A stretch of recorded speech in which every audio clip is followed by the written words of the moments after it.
On se retrouve pour une énorme vidéo. C'est officiel, hein. Aujourd'hui s'ouvre le mercato hivernal et ça durera jusqu'au 1er février minuit. Et le Paris Saint-Germain commence très fort. Et en plus de ça, le Paris Saint-Germain ne compte pas s'arrêter là. Énorme information dans cette vidéo. Le Paris Saint-Germain accélère après la blessure qui n'était pas prévue de Gabriel Moscardo pour 3 mois. Le Paris Saint-Germain cherche activement un latéral gauche et un milieu de terrain qui serait la priorité de Luis Enrique.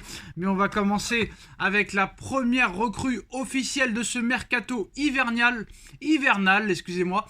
C'est officiel, Lucas Beraldo est un joueur du Paris Saint-Germain. Le club l'a glissé à la fin de sa vidéo pour souhaiter une bonne année 2024. Il a signé son contrat, il a donné une interview à PSG TV. Je suis très heureux de rejoindre un club aussi ambitieux que le Paris Saint-Germain. C'est une étape importante de ma carrière qui va me faire progresser. J'ai hâte de faire connaissance avec mes nouveaux coéquipiers et de faire mes premiers pas sous ce maillot. Donc voilà, hein, Lucas Beraldo signe jusqu'en 2028, numéro 35, et contrat jusqu'en 2028 pour Lucas Beraldo au Paris Saint-Germain, contrat de 4 ans et demi. Lucas Beraldo à PSG TV, je suis très heureux. Je ne pense pas avoir encore réalisé que je suis dans ce très grand club qu'est le Paris Saint-Germain, mais je suis très motivé pour pouvoir gagner des trophées avec le maillot de ce club. Je me sens très bien préparé, j'ai parlé à l'entraîneur avant et il m'a aussi donné beaucoup de confiance et je pense que c'était important pour moi. C'est une bonne chose d'avoir Marquinhos comme partenaire en défense centrale. Je pense aussi que cela peut m'aider beaucoup parce qu'il parle la même langue que moi. C'est un grand pas en avant dans ma carrière. Il poursuit, le fait d'avoir de grands joueurs qui s'entraînent avec moi tous les jours va me permettre de beaucoup évoluer, pas seulement en tant que joueur mais aussi en tant que personne, en vivant dans une autre ville, dans un autre pays, et je pense que c'est la chose la plus importante, vouloir apprendre tout le temps, pas seulement sur le terrain mais aussi en dehors. De mon côté, je pense pouvoir apporter ma qualité technique à l'équipe, et il finit. Je me suis vraiment identifié à son style de jeu à propos de Luis Enrique, au fait qu'il propose du jeu et qu'il garde toujours le ballon. C'est comme ça que j'aime jouer, c'est comme ça que je m'amuse et que je prends du plaisir sur le terrain. Je pense que cela a également joué un rôle important dans ma décision, tout comme le fait qu'il y ait de jeunes joueurs et que le coach mise sur eux. Maintenant aussi, le style de jeu de Luis Enrique, bon, on attend toujours quand même le Graal. Hein. Pour l'instant, c'est pas le Graal, ça travaille. On espère quand même voir mieux au niveau de la qualité du jeu par rapport à la première partie de saison. Mais en tout cas, le message de Lucas Beraldo, premièrement, il est très content d'être ici. Deuxièmement, il est très content d'avoir Luis Enrique comme coach, Marquinhos comme coéquipier. Et surtout, il a l'air d'être très ambitieux. Défenseur central, première recrue officielle du Paris Saint-Germain. Et on passe à l'énorme information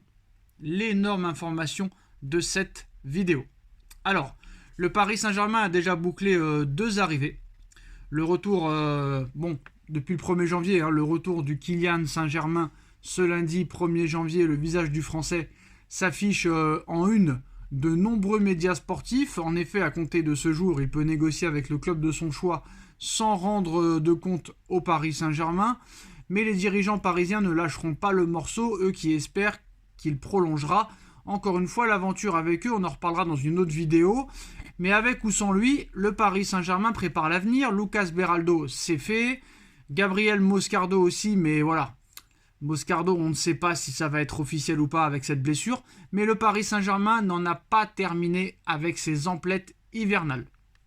En fin de semaine dernière, le Parisien a révélé que les dirigeants parisiens et Luis Enrique envisagent sérieusement, très sérieusement, de mettre la main sur un latéral gauche.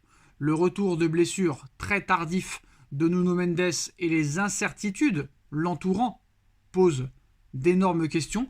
De plus, le coach parisien ne veut pas épuiser les joueurs qu'il a à disposition, c'est logique, notamment Lucas Hernandez qui enchaîne les rencontres.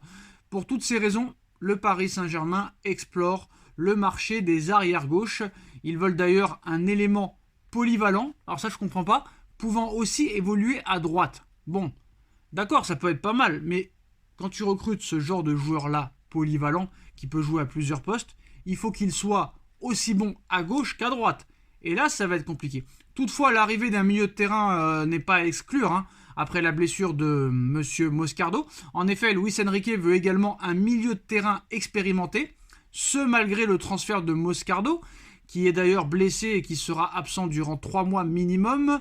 Peu de noms sont finalement sortis concernant ce fameux joueur depuis maintenant plusieurs semaines, mais il y a quelques minutes, le Télégraphe, média très crédible et très sérieux en Angleterre, nous dévoile une piste très sérieuse. En effet, le média britannique, réputé pour son sérieux et sa crédibilité, explique que le Paris Saint-Germain s'attaque à Calvin Phillips. Calvin Phillips, milieu de terrain de Manchester City. Alors le Paris Saint-Germain est très intéressé par Calvin Phillips, 28 ans. Le Télégraphe indique même que le club de la capitale est en pole position pour recruter Calvin Phillips, même que le club de la capitale est en pôle avec Newcastle en deuxième pour récupérer le joueur de Manchester City. Délogé de Leeds United en 2022, l'Anglais n'a pas vraiment réussi à s'imposer à Manchester City sous les ordres de Pep Guardiola. Titularisé seulement à 3 reprises l'an dernier, 20 matchs quand même en tout. Il a joué 9 matchs cette saison, seulement 2 titularisations et 1 but. Peu convaincus, les Mancuniens ne sont pas contre le vendre. Cet hiver, on assure que la publication britannique est très sérieuse et que City n'est pas contre le vendre cet hiver, assure le média anglais. Alors en course, le Paris Saint-Germain doit composer avec une forte concurrence. Outre Newcastle, qui privilégie un prêt, la Juventus, Liverpool et le Bayern de Munich sont cités comme des candidats potentiels à sa venue. Le PSG va donc devoir jouer très sérieusement des coudes pour s'offrir Calvin Phillips. Mais d'après The Telegraph, c'est le Paris Saint-Germain qui est en pole position. Et honnêtement, vu que Manchester City joue le titre, ça m'étonnerait que Manchester City veuille renforcer un club anglais. Surtout que ces clubs-là peuvent peut-être potentiellement gagner la Première Ligue. Ou batailler avec eux pour la Ligue des Champions. Donc je pense que Paris est en pôle, en tout cas je le pense, et le Télégraphe le pense. Attention au Bayern de Munich tout de même. Mais voilà, le Paris Saint-Germain serait en pole position pour recruter Calvin Phillips, milieu de terrain de 28 ans de Manchester City. Je pense que ça va être le feuilleton de cet hiver. Je pense que ça va durer 1 mois, ça c'est sûr et certain. Ça va nous rappeler un peu le dossier Ndombele ou le dossier Dele Alli, qui à l'arrivée ne sont jamais arrivés. Mais tous les mois de janvier, ça avait duré très longtemps. Donc je pense qu'on est parti vers ça. Mais voilà, en tout cas, le Paris Saint-Germain est très intéressé par Calvin Phillips et est en pole position pour le recruter. Dites-nous en commentaire ce que vous en pensez. On like, on partage, on commente, on s'abonne et on se retrouve très vite pour une nouvelle vidéo. Tchuss.